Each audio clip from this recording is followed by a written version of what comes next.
Naromba hoe miarahaba antsika rehetra malagasy tsy ankanavaka havana manaraka an'ity horonan-tsary ity.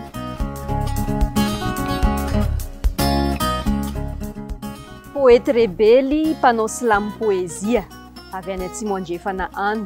Ny anjara andraikitra amin'io conférence io dia handravaka ny fizarana izay ataony Monsieur Henri Randrianjatovo, izany hoe hanao fanentanana ara-javakanto ny tenako amin'io.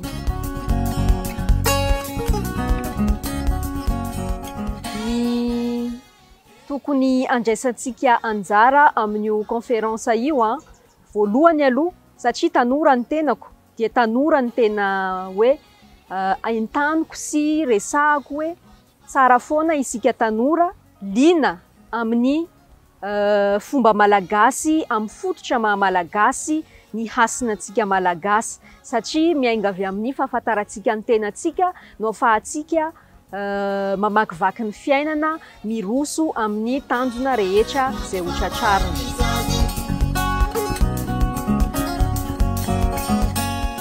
Ny atolotro ny mpankafy, ny mpanaraka ary izay ho tonga amin'io conférence io dia hanao silamo poezia ny tenako, miompana amin'izay lohahevitra zay sy miresaka manodidina ny maha-malagasy.